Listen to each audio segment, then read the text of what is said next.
सभी को जय मसीह की। आज हम पढ़ेंगे यिर्मयाह अध्याय 11। यिर्मयाह और वाचा। यहोवा का यह वचन यिर्मयाह के पास पहुंचा। इस वाचा के वचन सुनो और यहूदा के पुरुषों और यरूशलेम के रहने वालों से कहो। उनसे कहो, इज़राइल का परमेश्वर यूं कहता है, श्रापित है वह मनुष्य जो इस वाचा के वचन न माने, जिसे मैंने तुम्हारे पुरखाओं के साथ लोहे की भट्टी अर्थात मिस्र देश में से निकालने के समय यह कह के बांधी थी, मेरी सुनो और जितनी आज्ञाएं मैं तुम्हें देता हूँ उन सबों का पालन करो। इससे तुम मेरी प्रजा ठहरोगे और मैं तुम्हारा परमेश्वर ठहरूंगा। और जो शपथ मैंने तुम्हारे पितरों से खाई थी कि जिस देश में दूध और मधु की धाराएं बहती हैं, उसे मैं तुमको दूंगा, उसे पूरी करूंगा। और देखो, वह पूरी हुई है। यह सुनकर मैंने कहा, हे यहोवा, ऐसा ही हो। तब यहोवा ने मुझसे कहा, ये सब वचन यहूदा के नगरों और यरूशलेम की सड़कों में प्रचार करके कह, इस वाचा के वचन सुनो और उसके अनुसार चलो, क्योंकि जिस समय से मैं तुम्हारे पुरखाओं को मिस्र देश से छुड़ा ले आया, तब से आज के दिन तक उनको दृढ़ता से चिताता आया हूँ, मेरी बात सुनो। परंतु उन्होंने ना सुनी और ना मेरी बातों पर कान लगाया, क्योंकि अपने अपने बुरे मन के हठ पर चलते रहे।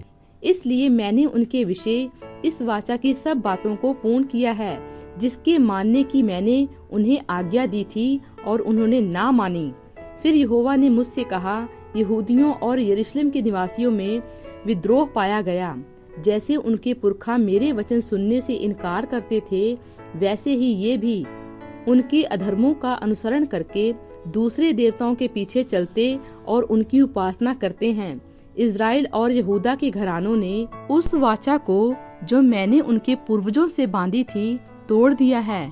इसलिए यहोवा यूं कहता है, देख, मैं इन पर ऐसी विपत्ति डालने पर हूँ जिससे ये बच न सकेंगे, और चाहे ये मेरी दुहाई दें तो भी मैं इनकी ना सुनूंगा। उस समय यरूशलेम और यहूदा के नगरों के निवासी उन देवताओं की दुहाई देंगे जिनके लिए वे धूप जलाते हैं, परंतु उनकी विपत्ति के समय उनको कभी ना बचा सकेंगे। हे यहूदा, जितने तेरे नगर हैं उतने ही तेरे देवता भी हैं। और यरूशलेम के निवासियों ने हर एक सड़क में उस लज्जापूर्ण बाल की वेदियां बना बनाकर उनके लिए धूप जलाया है। इसलिए तू मेरी इस प्रजा के लिए प्रार्थना ना करना, ना कोई इन लोगों के लिए ऊंचे स्वर से विनती करे, क्योंकि जिस समय ये अपनी विपत्ति के मारे मेरी दुहाई देंगे, तब मैं इनकी ना सुनूंगा। मेरी प्रिया को मेरे घर में क्या काम है? उसने तो बहुतों के साथ कुकर्म किया, और तेरी पवित्रता पूरी रीति से जाती रही है। जब तू बुराई करती है तब प्रसन्न होती है। यहोवा ने तुझको हरा, मनोहर, सुंदर फल वाला जैतून तो कहा था, परंतु उसने बड़े हुल्लड़ के शब्द होते ही उसमें आग लगाई और उसकी डालियां तोड़ डाली गईं। सेना का यहोवा जिसने तुझे लगाया, उसने तुझ पर विपत्ति डालने के लिए कहा है। इसका कारण है इज़राइल और यहूदा के घराने की यह बुराई है कि उन्होंने मुझे रिस दिलाने के लिए बाल के निमित्त धूप जलाया है। यिर्मयाह के विरुद्ध षड्यंत्र। यहोवा ने मुझे बताया और यह बात मुझे मालूम हो गई, क्योंकि यहोवा ही ने उनकी युक्तियां मुझ पर प्रकट की। मैं तो वध होने वाले भेड़ के बच्चे के समान अनजान था।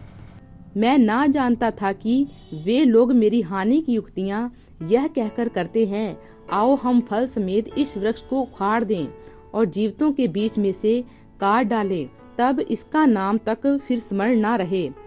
परंतु अब हे सेनाओं के यहोवा, हे धर्मी न्यायी, हे अनंत करण की बातों के ज्ञाता, तू उनसे बदला ले और मुझे दिखा, क्योंकि मैंने अपना मुकदमा तेरे हाथ में छोड़ दिया है। इसीलिए यहोवा ने मुझसे कहा, अनातोत के लोग जो तेरे प्राण के खोजी हैं और यह कहते हैं कि तू यहोवा का नाम लेकर भविष्यवाणी ना कर, नहीं तो हमारे हाथों से मरेगा। इसलिए सेना का यहोवा उनके लिए यूं कहता है, मैं उनको दंड दूंगा, उनके जवान तलवार से और उनके लड़के लड़कियां भूखों मरेंगे, और उनमें से कोई भी ना बचेगा। मैं अनातोत के लोगों पर यह विपत्ति डालूंगा, उनके दंड का दिन आने वाला है। प्रभु इन वचनों द्वारा आपको बहुतायत से आशीष दें। आमीन।